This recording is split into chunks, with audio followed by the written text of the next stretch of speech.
Hello, everybody. All right, we are going to do another Bible reading today. For those of you who are joining for the first time and maybe haven't seen one of these videos yet, what we have been doing is going through various Bible stories in the Bible. For people who don't know what the stories are, who maybe haven't read them, who maybe only read part of them, or have forgotten what they are, or maybe you've heard the stories but you didn't understand them. So we've been going through these stories one at a time. You'll have to excuse me. I just ate something cold, so my throat is kind of clogged up right now. But we'll get through this. We have been reading out of 1 Samuel, and we have been talking about, to get you caught up, right now we are on 1 Samuel chapter 10. To get you caught up, the people decided that they wanted to have a king instead of just a judge or a prophet. They didn't want God ruling them the way that God had been ruling them. They wanted a king because a king looked impressive. And all of the other people around them had kings, and they wanted a king that would look impressive and take them out and be on the front lines of the battle and make them look fortified. And that wasn't really what God wanted, but God told Samuel. Samuel was the judge and the prophet who was the one judging the people, telling them what God wanted them to do, kind of God's messenger. And Samuel says, God, they want a king. And God says, all right, let them have a king, but they're not going to like it. It isn't going to go well. The king is going to basically own them. And they're going to have to pay all this tax money to the king. The kings will lead them into battles that they shouldn't be in. It's not going to go well. But go ahead, let them have a king. Then we found out in chapter 9 that there was a young man named Saul who went out looking for his father's donkeys that went missing. And he was out for 3 days looking for these donkeys and couldn't find it. So him and his servant decide that they're going to go to this prophet Samuel. He was called a seer.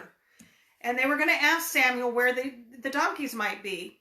Well, when they go, Samuel sees Saul. And boy, that's a hard phrase. Samuel sees Saul.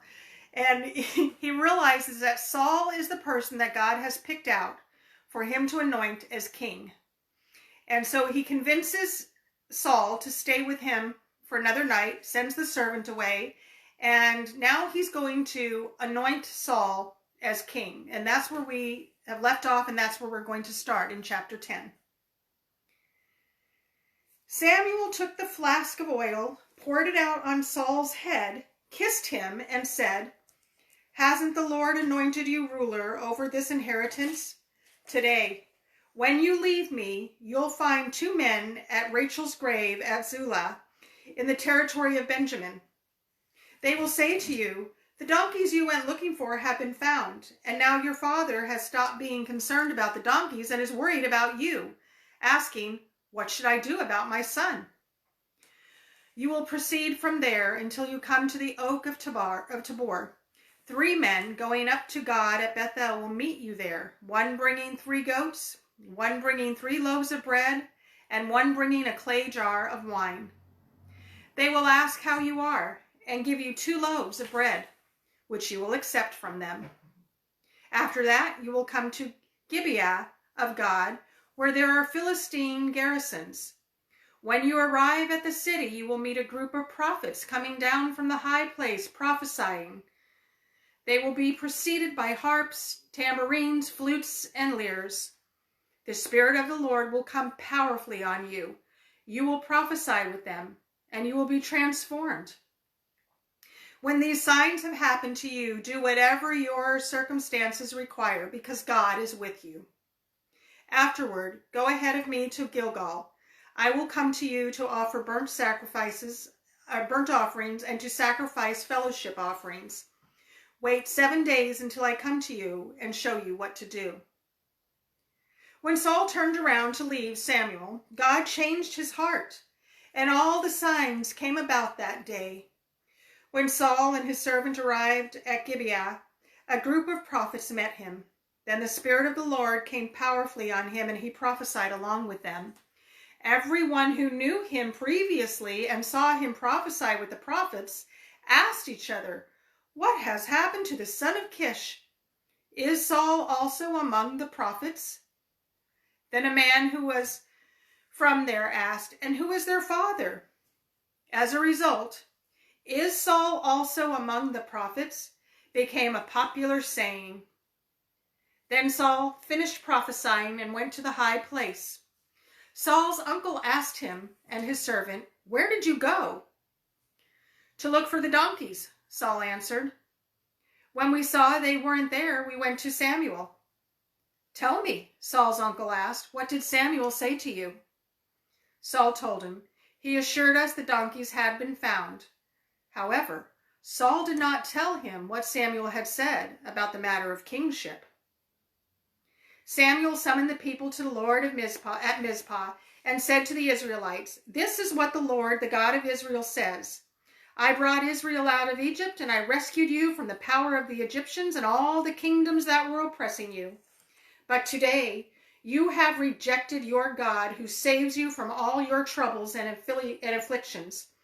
You said to him, 'You must set a king over us.' Now, therefore, present yourselves before the Lord by your tribes and clans."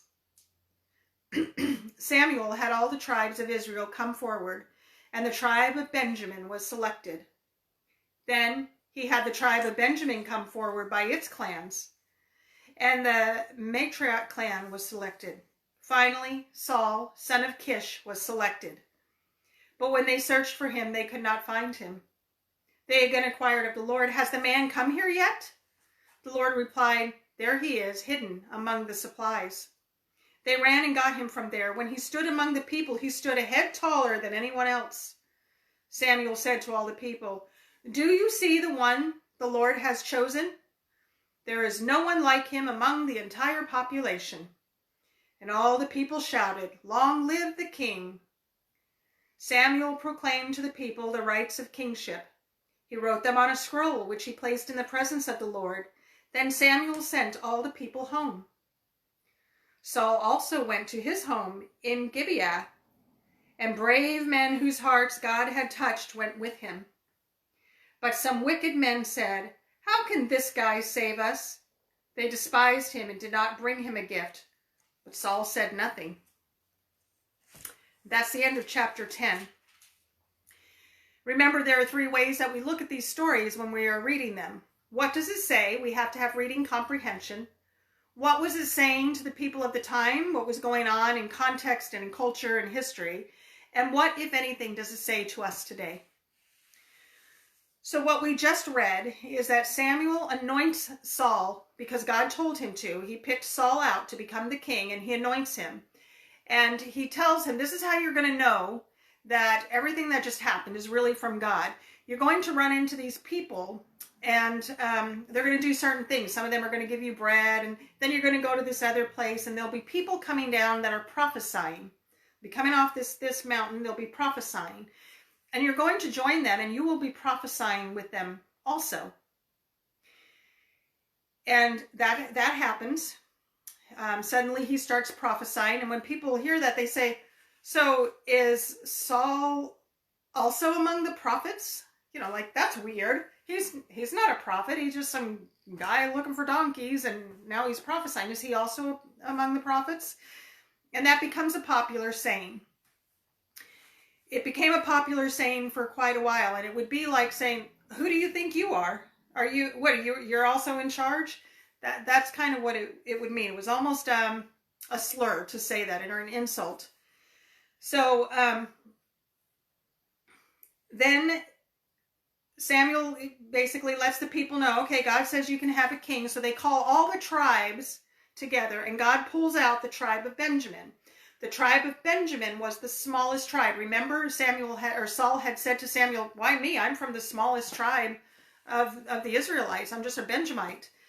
And so God pulls them out, and then he pulls out the different clans, and they find out that God has said, Saul is going to be your king. And they're like, "Well, where is he? Where is Saul?" And Saul was off hiding in the supplies. He wasn't used to being a man of attention, of being in the forefront. You know, he was just a dude that worked for his dad. He was just an ordinary guy from the smallest tribe. And all of a sudden, because one day he went out to go look for his father's donkeys, ran into Samuel, all of a sudden, he becomes king. So, what was it saying to the people of the times there? We have to look at what was going on. In one sense, they didn't want to listen to God anymore, but in this particular instance, they did accept who God had chosen for them to be king, because they had said, we ask God if we can have a king. We want a king. And God says, all right, you're not going to like it. I'm going to give you a king. And they're like, okay, who?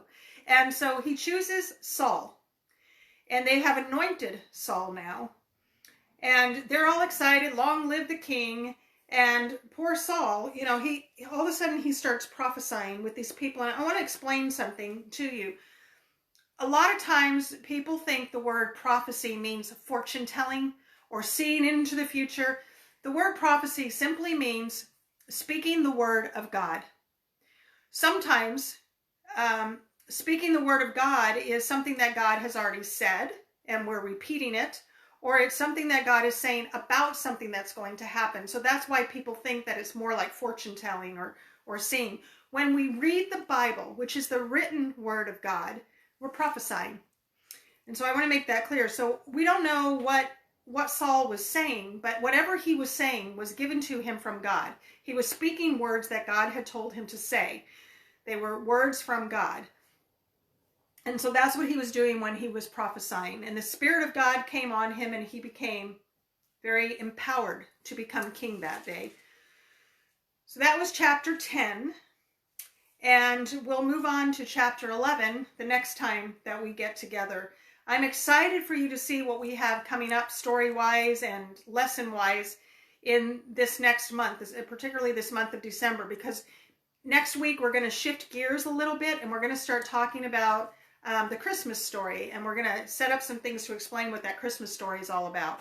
So anyway, that's where we are today. I hope you learned something, and if you have any questions, you can always get a hold of me. Thanks. Have a great day.